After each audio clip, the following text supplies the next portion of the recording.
ನಮಸ್ಕಾರ. ಇವತ್ತಿನ ಪ್ರಕೃತಿ ರಹಸ್ಯ ಕಾರ್ಯಕ್ರಮಕ್ಕೆ ತಮ್ಮೆಲ್ಲರಿಗೂ ಸ್ವಾಗತ ಸುಸ್ವಾಗತ.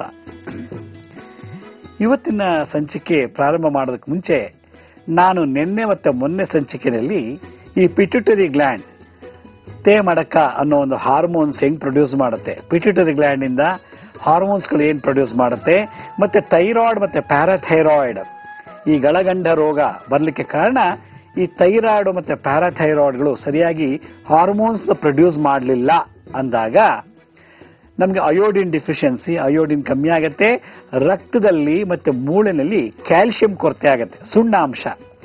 ಯಾವಾಗ ಬೋನ್ಸ್ ಮತ್ತೆ ಬ್ಲಡ್ ಅಲ್ಲಿ ಈ ಕ್ಯಾಲ್ಸಿಯಂ ಕೊರತೆ ಆಗತ್ತೋ ಆಗ ಈ ಪ್ಯಾರಾಥೈರಾಯ್ಡ್ ಮತ್ತೆ ಈ ಥೈರಾಯ್ಡ್ಗಳೆರಡು ಸೇರ್ಕೊಂಡು ಮನುಷ್ಯನಿಗೆ ಕಾಯಿಲೆ ಕೊಟ್ಟುಬಿಡುತ್ತೆ ಅಂತ ಹೇಳಿದ್ದೆ.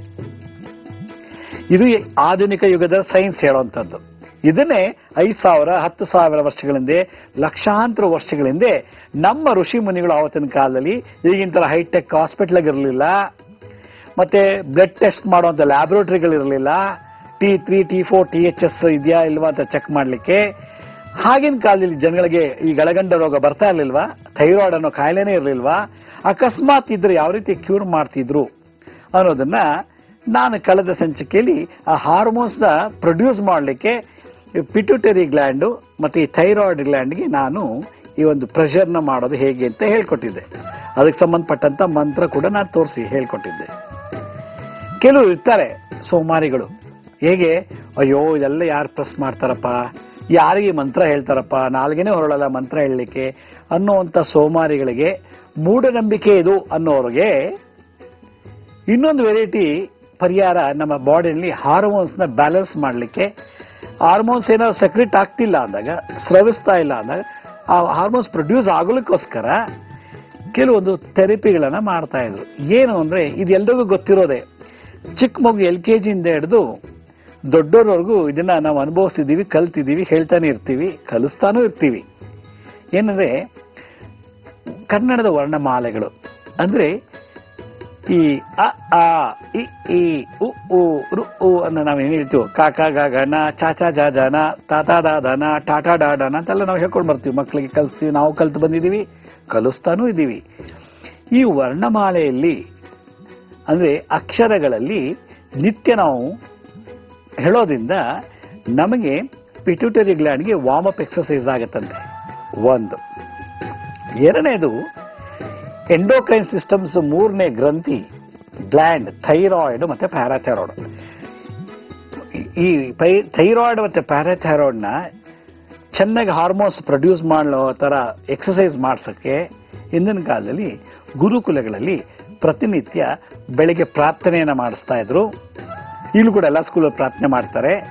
ಬೆಳಗ್ಗೆ ಹೋದ ತಕ್ಷಣ ಮಕ್ಕಳು ಬ್ಯಾಗ್ ಇಟ್ಬಿಟ್ಟು ಗ್ರೌಂಡ್ಗೆ ಬಂದು ಪ್ರೇಯರ್ ಮಾಡಿ ಒಳಗೋಗೋದು. ಆ ಪದ್ಧತಿ ಗುರುಕುಲದಲ್ಲಿ ನಡೆದಂತ ಒಂದು ಸಂಪ್ರದಾಯ. ಆ ಪ್ರಾರ್ಥನೆಯೊಂದಿಗೆ ನಾವು ಪ್ರಾರಂಭ ಮಾಡ್ತೀವಿ ಶಾಲೆಯಲ್ಲಿ ಬೋಧಕಗಳನ್ನ ಕ್ಲಾಸ್ ಟೀಚ್ ಮಾಡ್ಬೇಕಾದ್ರೆ.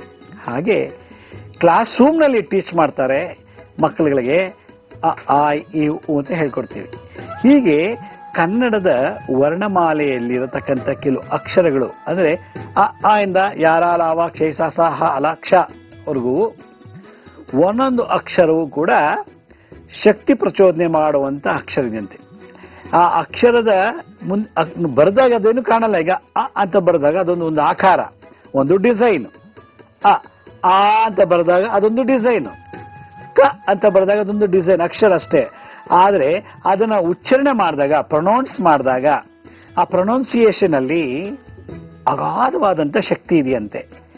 ಆ ಶಕ್ತಿಯನ್ನು ಉಪಯೋಗಿಸ್ಕೊಂಡು ನಮ್ಮ ಶರೀರದಲ್ಲಿ ಹಾರ್ಮೋನ್ಸ್ ನ ಪ್ರೊಡ್ಯೂಸ್ ಮಾಡಬಹುದು, ಎಂಡೋಕ್ರೈನ್ ಸಿಸ್ಟಮ್ಸ್ ಅಂತ ಹೇಳಿ.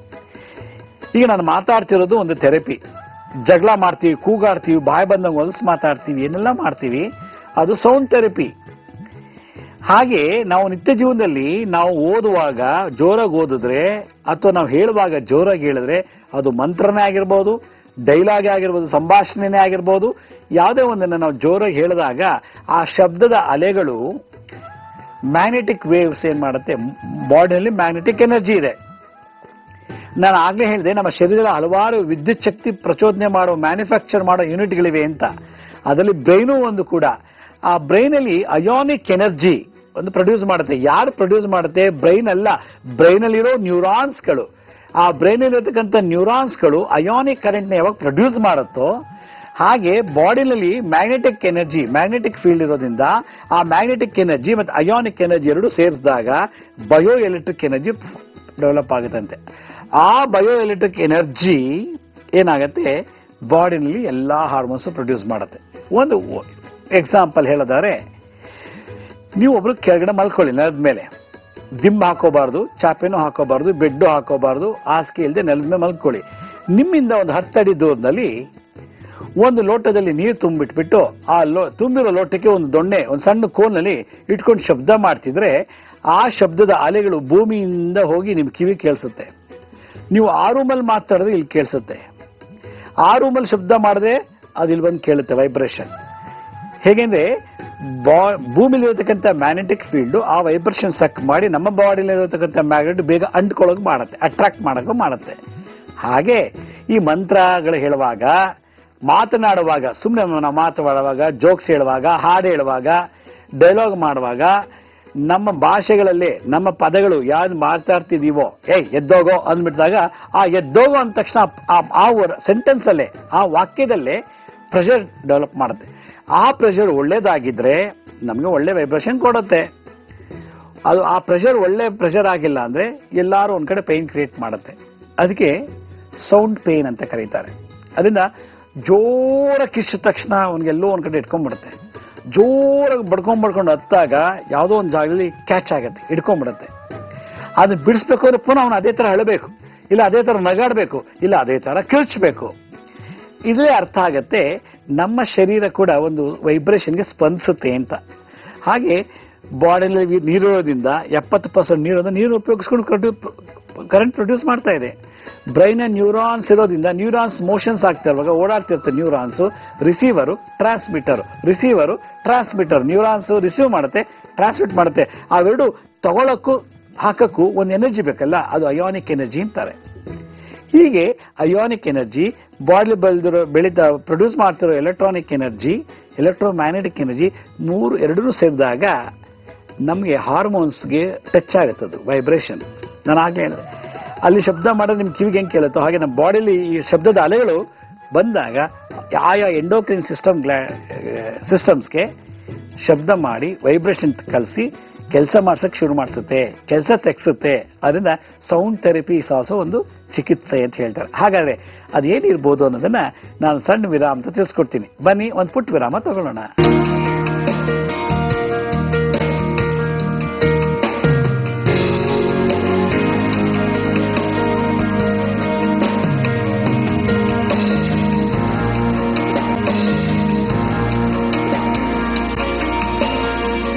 ವಿರಾಮದಂತ ಮತ್ತೆ ಕಾರ್ಯಕ್ರಮಕ್ಕೆ ಸ್ವಾಗತ. ಈಗ ಕನ್ನಡದ ವರ್ಣಮಾಲೆಯಲ್ಲಿ ಅಂದ್ರೆ ಸಂಸ್ಕೃತ ಅಲ್ಲಿ ಇರೋದನ್ನೇ ನಾವು ಕನ್ನಡಕ್ಕೂ ಯೂಸ್ ಮಾಡ್ಕೊಂಡಿದ್ವಿ.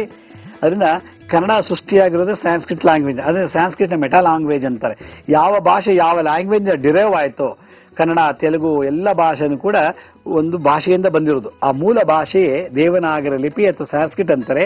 ಸಂಸ್ಕೃತದಿಂದ ಕನ್ನಡ ಬಂತು, ತೆಲುಗು ಬಂತು, ತಮಿಳು ಬಂತು. ಹೀಗೆ ಎಲ್ಲಾ ಲ್ಯಾಂಗ್ವೇಜಲ್ಲೂ ಮೂಲ ಆದಿ ಭಾಷೆ ಸಂಸ್ಕೃತ.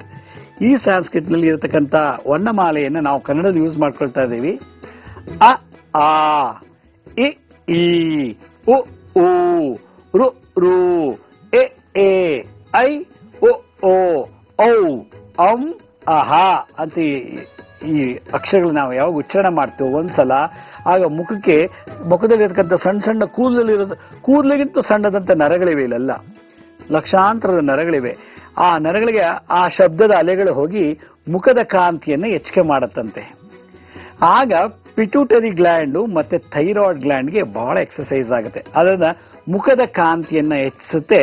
ಅ ಆ ಇ ಈ ಉ ಓ ರು ರು ಎ ಎ ಐ ಒ ಓ ಔ ಅಂ ಅಹ ಅಂತ ಹೇಳ್ತಾ ಇರ್ಬೇಕಂತೆ. ಇದನ್ನ ನಾವು ಮಕ್ಕಳಿಗೆ ಹೇಳ್ಕೊಡುವಾಗ ನಮ್ಗೆ ಅರಿವಿಲ್ದಂಗೆ ಹೇಳ್ತಾರೆ.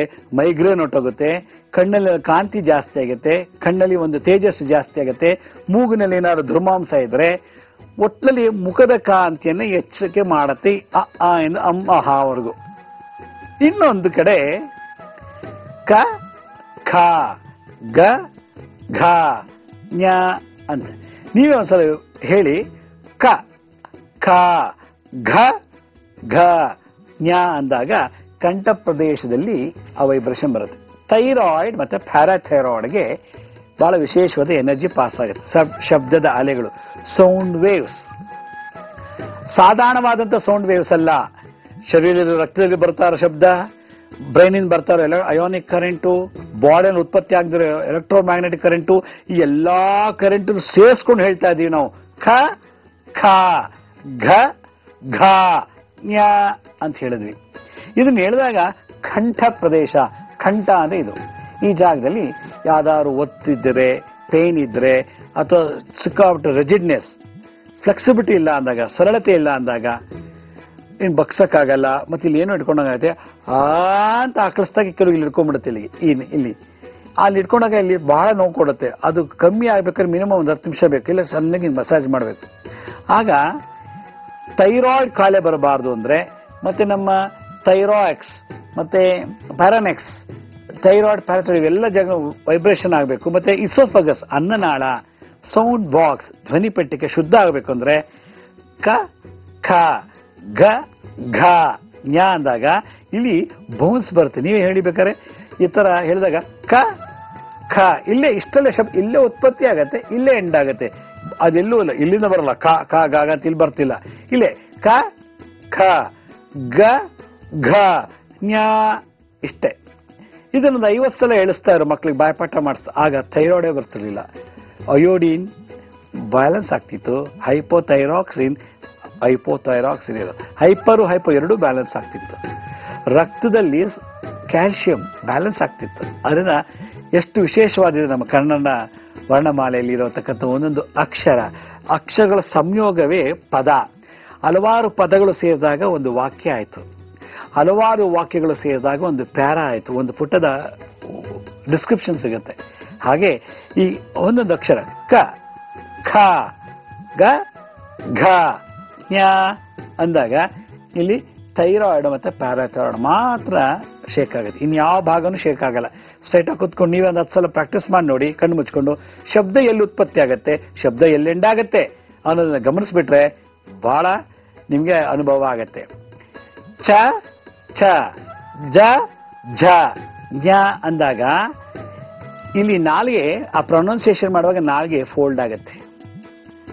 ಛ ಛ ನಾಲ್ಗೆ ಮೊದಲನೇ ತುದಿ ಭಾಗ, ಛ ಛ ಜ ಝ ಜ್ಞ ಅಂದಾಗ ಇಲ್ಲೆಲ್ಲೂ ಬರಲ್ಲ. ನಾಲ್ಗೆ ತುದಿ ಭಾಗದಲ್ಲಿ ನಾಲ್ಗೆ ಇದು ಅದು ಮೊದಲನೇ ಭಾಗ, ಈ ಭಾಗ ಮಾತ್ರ ಟಚ್ ಆಗತ್ತೆ ನಮಗೆ. ಅವಾಗ ಏನಾಗತ್ತೆ, ಪಿಟ್ಯೂಟರಿ ಗ್ಲ್ಯಾಂಡ್ಗೆ ಎಕ್ಸರ್ಸೈಸ್ ಆಗುತ್ತೆ. ಆಗ ಹಾರ್ಮೋನ್ಸ್ ಪ್ರೊಡ್ಯೂಸ್ ಮಾಡಕ್ ಶುರು ಮಾಡುತ್ತೆ.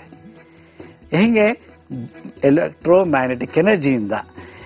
ಛ ಛ ಜ ಝ ಜ್ಞ ಇಲ್ಲಿ ನಾಲ್ಗೆ ಮತ್ತೆ ಆ ನಾಲ್ಗೆ ಮೇಲೆ ಇರತಕ್ಕಂಥ ಈ ಬಾಯಿನ ಅಂದ್ರ upper layer of the mouth ಅಲ್ಲಿ ಮಾತ್ರ ಟಚ್ ಆಗುತ್ತೆ. ಛ ಛ ಜ ಝ ಜ್ಞ ಇಷ್ಟೇ.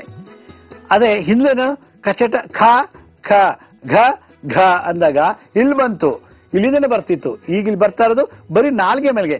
ಛ ಛ ಜ ಝ ಜ್ಞ ಅಂದಾಗ ಪಿಟ್ಯೂಟರಿ ಗ್ಲ್ಯಾಂಡ್ ಅಲ್ಲಿ ತೇಮಡಕನಲ್ಲಿ ವೈಬ್ರೇಷನ್ ಆದಾಗ ಕೋಟ್ಯಾಂತರ ನ್ಯೂರಾನ್ಸ್, ಮಿಲಿಯನ್ಸ್ ಆಫ್ ನ್ಯೂರಾನ್ಸ್ ಏನ್ ಮಾಡುತ್ತೆ, ಹಾರ್ಮೋನ್ಸ್ ಪ್ರೊಡ್ಯೂಸ್ ಶುರು ಮಾಡುತ್ತೆ. ಹಾಗಾಗಿ ಹಾರ್ಮೋನ್ಸ್ ಟ್ರಾನ್ಸ್ಮಿಟ್ ಮಾಡುತ್ತೆ, ಇನ್ನೊಂದು ಹಾರ್ಮೋನ್ಸ್ ರಿಸೀವ್ ಮಾಡುತ್ತೆ. ರಿಸೀವರ್ ಮತ್ತೆ ಟ್ರಾನ್ಸ್ಮಿಟರ್ ಇರೋಂಥ ಒಂದು ಕನೆಕ್ಷನ್ ಅಯೋನಿಕ್ ಕರೆಂಟು. ಆ ಅಯೋನಿಕ್ ಕರೆಂಟು ಬಹಳ ಚೆನ್ನಾಗಾದಾಗ ಮೈಗ್ರೇನು, ತಲೆನೋವು ಎಲ್ಲ ಹೊಟ್ಟೋಗುತ್ತೆ, ಮುಖದಲ್ಲಿ ಕಾಂತಿ ಬರುತ್ತೆ. ಕ ಚ ಠ ಠ ಠ ಢ ಢ ನ ಟ ಅಂದಾಗ ನಾಲ್ಗೆ ಮರ್ಚಿತಿಂಗೆ. ಚ ಅಂದಾಗ ನಾಲ್ಗೆ ತುದಿಲಿತ್ತು, ಈಗ ಫೋಲ್ಡ್ ಆಗುತ್ತೆ. ಠ ಠ ಢ ಢ ನ ಅಂದಾಗ ನಾಲ್ಗೆ ಮಧ್ಯ ಭಾಗ ಇಲ್ಲಿ ಹೋಗಿ ಸೇರುತ್ತೆ. ಆಗ ಇಎನ್ಟಿಗೆ ಸಂಬಂಧಪಟ್ಟಂತ ಕಾಯಿಲೆಗಳು, ಹೈಪೋಥಾಲಮಸ್ ಕೂಡ ವರ್ಕ್ ಮಾಡುತ್ತಂತಾಗ. ಹೈಪೋಥಾಲಮಸ್ ಸೂಪರ್ವೈಸ್ ಮಾಡುತ್ತೆ. ಪ್ರೆಸಿಡೆಂಟ್ ಆಫ್ ಇಂಡಿಯಾ ಇದ್ದಾಗೆ, pituitary gland prime minister of India ಇದ್ದಂಗೆ. ಈ ಥೈರಾಯ್ಡ್ ಪ್ಯಾರಾಥೈರಾಯ್ಡ್ ಆಯಾ ಜಾಗಕ್ಕೆ, ಥ್ರೋಟ್ಗೆ, ಲಂಗ್ಸ್ಗೆ, ರೆಸ್ಪಿರೇಟರಿ ಸಿಸ್ಟಮ್ಗೆ, digestive system, reproductive system, executive ಸಿಸ್ಟಮ್ಗೆಲ್ಲ ಸಪ್ರೇಟ್ ಡಿಪಾರ್ಟ್ಮೆಂಟ್ ಇದೆ. ಆಯಾ ಹೆಡ್ಗಳಿಗೆ ಏನೇನು ಬೇಕು ಸಪ್ಲೈ ಮಾಡುತ್ತೆ ಈ ಎಂಡೋಕ್ರೈನ್ ಸಿಸ್ಟಮ್ಸ್. ಅದರಿಂದ ಠ ಠ ಢ ಢ ನ ಅಂತ ಹೇಳಿದಾಗ ಅವಾಗ ಏನಾಗುತ್ತೆ, ಗಂಟ್ಲು ಮತ್ತೆ ನಾಲಿಗೆ ಮಧ್ಯಭಾಗ ಟಚ್ ಆಗುತ್ತೆ. ಆಗ ಸಲೈವ ಬರುತ್ತೆ, ಜೊಲ್ಲು ಜಾಸ್ತಿ ಆಗುತ್ತೆ. ಆ ಜೊಲ್ಲು ಒಂದು ಕೆಮಿಕಲ್ ಪ್ರೊಡ್ಯೂಸ್ ಆಗುತ್ತೆ. ಅದರಲ್ಲಿ ಅಮಿನೋ ಆಸಿಡ್ಸ್ ಬರುತ್ತಂತೆ. ಅದರಿಂದ ಅದು ಬಂದ ತಕ್ಷಣ ನಾವು ಅದಕ್ಕೆ ಗೊಳಕ್ಕಂತ ನುಂಗಬೇಕು. ಅಮಿನೋ ಆಸಿಡ್ಸು, ಥೈರೋಸಿನ್ ಮತ್ತೆ ಪ್ರೋಟೀನ್ಸ್ 3 ಮಿಕ್ಸ್ ಆದಾಗ ಥೈರೋಸಿನ್ ಬಂತು. ಥೈರೋಸಿನ್ ಯಾವುದು? ಥೈರಾಯ್ಡ್ ಪ್ರೊಡ್ಯೂಸ್ ಮಾಡೋ ಒಂದು ಹಾರ್ಮೋನ್. ಅದರಿಂದ ನಾವು ಹಾರ್ಮೋನ್ಸ್ಗೆ ಪ್ರೊಡ್ಯೂಸ್ ಮಾಡ್ಬೇಕಂದ್ರೆ ಅದಕ್ಕೆ ಎಲ್ಲ ಕಚ್ಚಾ ವಸ್ತುಗಳ ಪ್ರೊಡ್ಯೂಸ್ ಮಾಡಬೇಕು. ಒಂದು ಬ್ಯಾಗ್ ಮ್ಯಾನುಫ್ಯಾಕ್ಚರ್ ಮಾಡಬೇಕು, ಅದಕ್ಕೆ ಬೇಕಾದಂಥ ಐಟಮ್ಸ್ ಎಲ್ಲ ಸಪ್ಲೈ ಮಾಡಬೇಕು. ಒಂದು ಬುಕ್ ರೆಡಿ ಮಾಡಬೇಕು ಅಂದ್ರೆ ಅದಕ್ಕೆ ಬೇಕಾದಂಥ ಪೇಪರು ಅದೆಲ್ಲ ಏನೇನು ಬೇಕಾದ್ರೆ ಸಪ್ಲೈ ಮಾಡಬೇಕು. ಹಾಗೆ ಹಾರ್ಮೋನ್ಸ್ ಪ್ರೊಡ್ಯೂಸ್ ಮಾಡಲಿಕ್ಕೆ ನಮ್ಮ ಬಾಡಿಯಿಂದ ಪ್ರೋಟೀನ್ಸು, ಅಮಿನೋ ಆಸಿಡ್ಸು ಮತ್ತೆ ಥೈರೋಸಿನ್ ಇದೆಲ್ಲ ಬರಬೇಕು ಅಂದ್ರೆ ಈ ವರ್ಣಮಾಲೆಯನ್ನು ಹೇಳ್ತಾ ಇರಬೇಕು. ತ ತ ದ ಧ ನ ಅಂದಾಗ ನಾಲ್ಗೆ ಕೊನೆಯ ಭಾಗದಲ್ಲಿ ಬರುತ್ತೆ. ಅಲ್ಲಿಗೆ ನಾಲ್ಗೆ ಫೋಲ್ಡರ್ ಆಗಲ್ಲ. ತ ತ ದ ದ ನ ನಾಲ್ಗೆ ಮರ್ಚ್ಕೊಳ್ಳೋದೇ ಇಲ್ಲ, ಸಲೀಸಾಗಿಳುತ್ತೆ. ಅವಾಗ ಏನಾಗುತ್ತೆ, ENT ಪ್ರಾಬ್ಲಮ್ ಇದ್ದಾಗ ನೋಸಲ್ಲಿ ಏನಾದ್ರು ಪಾಲಿಪ್ ಬಂದ್ರೆ ಏನು, ದುರ್ಮಾಂಸ ಅದು ಬಂದಾಗ ಇದಕ್ಕೆ ಸೈನಸ್ ಅಂತಾರೆ. ಇಲ್ಲಲ್ಲ, ಇದಕ್ಕೆ ಸೈನಸೈಟಿಸ್ ಇರುತ್ತೆ. ಅವಾಗ ಬಗ್ಗರು ತಲೆನೋವು ಬರುತ್ತೆ, ಇದೆಲ್ಲ ಪೇನ್ ಬರುತ್ತೆ, ಕಣ್ಣಲ್ಲಿ ಯಾವಾಗ ನೀರು ಸುರಿಯುತ್ತೆ, ಮೂಗಿನಲ್ಲಿ ಗೊಣ್ಣೆ ಯೆಲ್ಲೋಯಿಶ್ ಕಲರ್ ಬರುತ್ತೆ, ಮ್ಯೂಕಸ್ ಅಂತಾರೆ ಮೆಡಿಕಲ್ ಸೈನ್ಸ್ ಅಲ್ಲಿ. ಇದೆಲ್ಲ ಬಂದಾಗ ಅದನ್ನೆಲ್ಲ ತಡೆಗಟ್ಟುತ್ತೆ ಈ ತ ತ ದ ದ ನ. ಪ ಫ ಭ ಭ ಮ ಬರೀ ಲಿಪ್ಸ್ ಮೂಮೆಂಟ್. ಆಗ ಇದೆ ಕಪಾಲ, ENT ಈ ಕಿವಿಗೆ ಸಂಬಂಧಪಟ್ಟಂಥದ್ದು ಮತ್ತೆ ಮೂಗಿಗೆ ಸಂಬಂಧಪಟ್ಟ ಹಲ್ಲಿಗೆ ಸಂಬಂಧಪಟ್ಟಂಥದ್ದೆಲ್ಲ ನಿವಾರಣೆ ಆಯ್ತು. ಅದಕ್ಕೆ ಬೇಕಾದಂಥ ಹಾರ್ಮೋನ್ಸ್ ಶಕ್ತಿನ ಹೇಳ್ಕೊಳ್ಳುತ್ತೆ. ಪ ಪ ಬ ಬ ಮ ಬರೀ ಲಿಪ್ಸ್, ನಾಲ್ಗೆನೆ ಟಚ್ ಆಗಲ್ಲ. ಹೀಗೆ ಈ ಕನ್ನಡ ವರ್ಣಮಾಲೆ ಹೇಳುವಾಗ ಬಾಡಿಯಲ್ಲಿ ಮೆಡಿಸಿನ್ಸ್ ಪ್ರೊಡ್ಯೂಸ್ ಆಗುತ್ತೆ. ಹಾಗಾದ್ರೆ ಇನ್ನೇನೇ ವಿಶೇಷತೆ ಇದೆ ನಮ್ಮ ಕನ್ನಡ ವರ್ಣಮಾಲೆ ಅನ್ನೋದನ್ನ ನಾನು ಸಣ್ಣ ವಿರಾಮ ತಿಳಿಸ್ಕೊಡ್ತೀನಿ. ಬನ್ನಿ ಒಂದು ಪುಟ್ಟ ವಿರಾಮ ತಗೊಳ್ಳೋಣ.